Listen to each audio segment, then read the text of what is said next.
নমস্কার বন্ধুরা, Mitali daily cooking ব্লগে আপনাদের সবাইকে স্বাগত।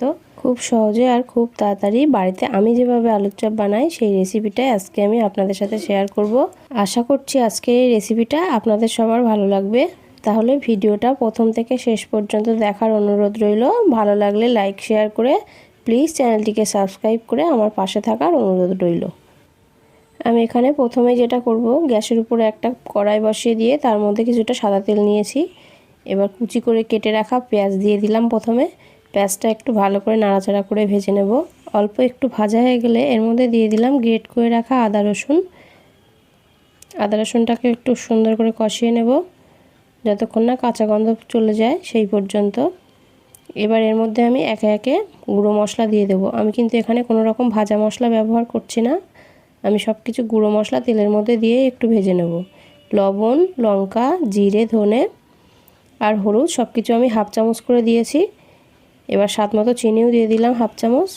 যেহেতু আমি খুব কম সময়ে চপটা বানিয়ে নেব সেই জন্য কিন্তু আমি কোনো রকম ভাজা মশলা তৈরি করে নিইনি। আপনারা চাইলে কিন্তু সমস্ত গোটা মশলা ভাজা করে নিয়ে একটা গুঁড়ো মশলা রেডি করে নিতে পারেন, কিন্তু এইভাবে চপটা বানালেও কিন্তু চপের স্বাদ খুব ভালো হয়। এবার এর মধ্যে দিয়ে দিলাম সেদ্ধ করে রাখা দুটো আলু। এখানে আমি দুটো বড় সাইজের আলু আগে থেকেই সেদ্ধ করে নিয়েছিলাম। আলুটা আমি একটু গ্রেট করে নিয়েছি।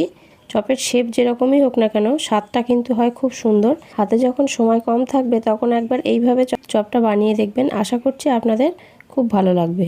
এইভাবে বানালে কিন্তু সত্যি খুবই সুন্দর হয় চপটা খেতে। সব কিছু ভালো করে মিশিয়ে নিয়েছি। এবার এর মধ্যে কিছুটা পরিমাণ কুচি করে রাখা ধনেপাতা দিয়ে দিলাম, দিয়ে আবারও আমি ভালো করে একটু মিশিয়ে নেব। এবার এর মধ্যে দিয়ে দেব ভাজা বাদামগুলো আমি একটু ভেঙে নিয়েছি। সব কিছু ভালো করে আবারও একটু মিশিয়ে নেব। চপের পুরটা কিন্তু এখানে রেডি হয়ে গেছে। এবার এটা তুলে নিয়ে একটা প্লেটের মধ্যে আমি ঠান্ডা হতে রেখে দেবো। এটা যতক্ষণে ঠান্ডা হতে থাকবে ততক্ষণে আমি চপের জন্য ব্যাটারটা বানিয়ে নেব। তার জন্য এখানে একটা পাত্রের মধ্যে এক বাটি বেসন নিয়েছি, তার সাথে দিয়ে দিলাম 1 চামচ চালের গুঁড়ো, দিয়ে দিলাম স্বাদ মতো লবণ, স্বাদ মতো চিনি, আর দিলাম কাশ্মীরি লঙ্কার গুঁড়ো, আর দিয়ে দিলাম একটু হলুদ আর খুব সামান্য বেকিং সোডা। সব কিছু শুকনো উপকরণ আমি খুব ভালো করে একটু মিশিয়ে নেব। এবার এর মধ্যে অল্প অল্প করে জল দিয়ে ব্যাটারটা খুব ভালো করে স্মুথভাবে গুলে নিতে হবে।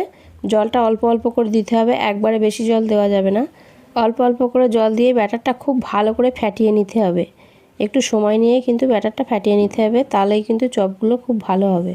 দেখতেই পাচ্ছেন এখানে কতটা সুন্দর স্মুথভাবে ব্যাটারটা আমি ফ্যাটিয়ে নিয়েছি। ঠিক এরকমভাবে ব্যাটারটা কিন্তু ফ্যাটিয়ে নিতে হবে। এবার এটা একটু সাইডে সরিয়ে রেখে দেবো। আর এদিকেও কিন্তু পুরটা খুব ভালোভাবে ঠান্ডা হয়ে গেছে। এবার এর মধ্যে থেকে অল্প অল্প করে পুর হাতের মধ্যে নিয়ে এরকমভাবে চেপে চেপে একটু গোল গোল করে শেপ দিয়ে নেব। তারপর দু হাতের সাহায্যে এরকমভাবে চেপে চেপে কিন্তু চপের আকারে শেপ দিয়ে নিতে হবে। আপনারা চাইলে কিন্তু অন্যভাবেও বানিয়ে নিতে পারেন, কিন্তু আমার এই দু হাত দিয়ে শেপ দিয়ে নিলে সুবিধা বলে মনে হয় বলে আমি এইভাবেই শেপ দিয়ে নিলাম। সবগুলো আমি একই রকমভাবে রেডি করে নেব। সবগুলো কিন্তু আমার রেডি করে নেওয়া হয়ে গেছে। এবার একটা করে পুর বেসনের মধ্যে দিয়ে উপর থেকে এরকমভাবে একটু বেসন মাখিয়ে নেব। এবার হাতের মধ্যে এরকমভাবে তুলে নিয়ে আমি একে একে তেলের মধ্যে ছেড়ে দেব। আর তেলটা কিন্তু আমি আগে থাকতেই বসিয়ে দিয়েছিলাম। একে একে সবগুলো আমি তেলের মধ্যে ছেড়ে দেব।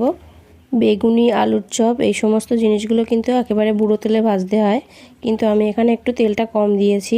তার জন্য চপের শেপগুলো হয়তো একটু অন্যরকম হয়ে যাবে, কিন্তু খেতে কিন্তু খুবই টেস্টি হবে।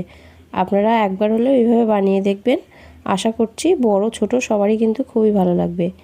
এক পিঠ ভাজা হয়ে গেছে। এবার আমি একটা স্প্যাচুলারের সাহায্যে উল্টিয়ে নিলাম। তারপর খুব ভালো করে কিন্তু এপিট ওপিট লাল লাল করে উল্টে পাল্টে ভেজে তুলে নেব। আর তেলটা ভালো করে গরম করে নিয়ে গ্যাসের ফ্লেমটা মিডিয়ামে রেখেই কিন্তু ভেজে নিতে হবে। দেখতেই পাচ্ছেন এগুলো লাল লাল করে ভেজে নিয়েছি। এবার তেল ঝরিয়ে তুলে নিলাম। বাকিগুলো কিন্তু আমি একই রকমভাবে ভেজে নেব। সবগুলো কিন্তু আমার ভাজা হয়ে গেছে, তেল ঝরিয়ে তুলে নিচ্ছি। গরম গরম মুচমুচে আলুর চপ যে দেখতে যতটা না সুন্দর, খেতে কিন্তু তার থেকে অনেক বেশি সুন্দর। একটা আমি আপনাদের ভেঙে দেখাচ্ছি, দেখুন ভিতরটা কিন্তু আলুর পুরে কিন্তু ঠাসা। খুবই টেস্টি এই আলুর চপ। তাহলে একবার হলেও বাড়িতে কিন্তু ট্রাই করে দেখতে পারেন, আশা করি আপনাদের খুবই ভালো লাগবে। খুব সহজে আর খুব তাড়াতাড়ি বাড়িতে আমি যেসব রান্নাগুলো করি সেগুলোই আপনাদের সাথে আমি শেয়ার করি। আর এইসব রেসিপিগুলো যদি আপনাদের একটুও ভালো লেগে থাকে তাহলে প্লিজ চ্যানেলটিকে সাবস্ক্রাইব করে লাইক করে আমার পাশে থাকবেন।